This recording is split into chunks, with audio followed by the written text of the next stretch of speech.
Okay,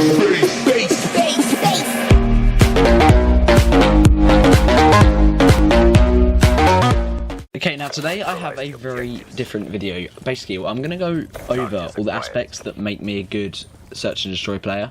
Now, this is not me playing right now. This was earlier today, and I just waited till I had a good game, which didn't take long, because if you follow these steps, or just basically advice, you can have a good game and be really good at search and destroy. The key aspect of all Call of Duty playing is sound whoring, basically, where you have a headset and you go into audio settings and change it to super crunch. This means, or loud, which if you don't like super crunch, some things can be too loud, just in case you find it annoying. Basically, you can either have loud or super crunch, and this means you can hear footsteps easier, although you can also hear other aspects a lot louder, where when you get your specialist, that is quite loud. That's why some people don't like super crunch.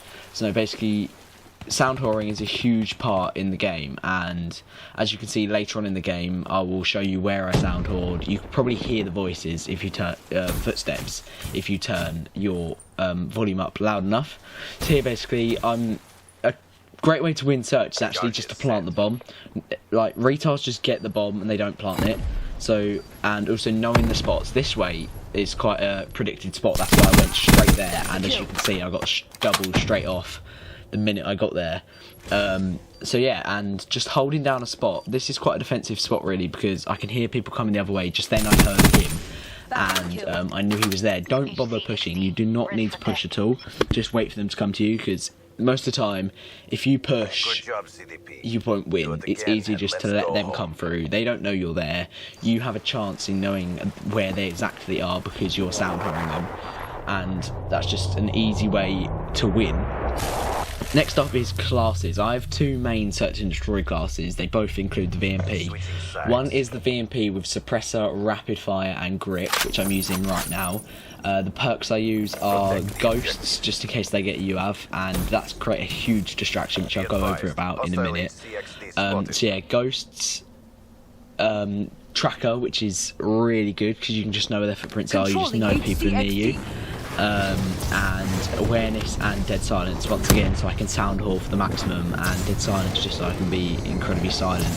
Now, score streaks are also really important, so I'll go over these. I have, for search and destroy, there's literally no point having high score streaks on. And this here is where I do a bit of sound whoring, because I hear him there, and then as you can hear, I hear his footsteps, and so I know he's probably going to push through there. So you pre-aim the window, watch, don't push of course, and now this bit is where I took a big risk. I knew that there was players nowhere near me, so I decided to defuse the bomb. I did hesitate, which is quite a bad thing to do in Call of Duty. You've got to just be able to make that decision really quickly. But as you can see, I'm going 8-1, so it's quite good. I was 0-1 in the first round, for anyone wondering. I haven't included that because I just got sniped straight off the bat. So yeah, as I was going through score streaks, there's no point having high score streaks, as you're probably not going to get them in S&D, and low score streaks can help you enough. Just all I've got at the moment is H6s, you saw me use, counter UAV and UAV. So they're just going to assist me, the team. Counter is just, I hate being countered, it's just the most annoying thing, I think. So yeah, that's why I have score streaks. And using ghosts, let's go over using ghosts. It's an advantage in two ways really, because when your team has UAV, pretty sure most people are just concentrated on the red dots and they don't think about people using ghosts. Now if you're using ghosts, you're not on the radar, which is a good thing because you can just stay away from your teammates. Always, if you're using ghosts, unless you know someone else is using ghosts that you're playing with, try and avoid being near anyone, because this is where the advantage really comes into it. They don't know you're there and they're not expecting you to be there. Therefore, if you suddenly pop up, you've got to play a bit cautious because you know they could be anywhere. But if you've got UAV, once you need to remember that there always could be someone using ghosts. There's no point hunting down the red dots and mad pushing just so you can get the kill. Just play it how you normally would, but assisted really. So in this bit, I sound whoring, as you can see, and that is a bit of scuff OP, which is kind of how I do quite well most of the time. But as you can see here, I know there's that player over there, and I was just going for points. So I went to get the bomb and plant the bomb, and So you quickly plant the bomb, and I use this trip mine to my advantage because I know that the trip mine's going to go off if he goes to defuse the bomb, which either he's going to destroy and I'm probably going to hear. Once again, I come back to this spot because I think this is quite a spot that everyone comes through. And I'm going to hear him destroy the trip mine, or it's just going to explode and then I'll get the round win. Although it won't be my kill, but it's still a round win, so it's still good. Always check the bomb just in case. And so yeah, and also sensitivity is quite a key but obviously key. There's no point having it insane because it's just stupid, and there's no point having it too low either because people can just run around you. And there's the sound hole, and I just get myself into a better position to shoot in there. So yeah, it's like you can see the footprints in the final kill cam. Just look for the footprints, as you can see. So as you see the red dots. So if I'd have missed him, I wouldn't really like.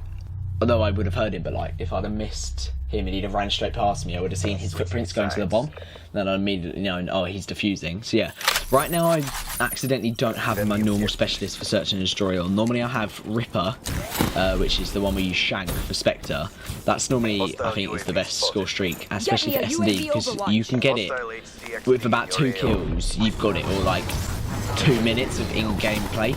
So if you survive 2 rounds, you've got it, or if you get 2 kills, you've already got it. So it's like just insanely fast to get, and yeah, that's a really good one to use. And if you get in, like, especially certain guns you're using, using the SMG, it's not like the worst gun for that specialist. So if you're using an M8 or Man of War, which is terrible. See, then I was hunting him down with his red footprints. Now this is where I played it quite well because I took it slow. You don't need to just rush in. You just pick one off, get your health back, chill out a bit, stay calm. Like, if you just chill out and play, that's how you play best. As you can hear, I can kind of hear him. And then like, I didn't have to peek. I just knew I could see his footprints. So that is my key terms on how to play Search and Destroy. I hope you found it helpful. And once again, I'll see you in 2 days with another video.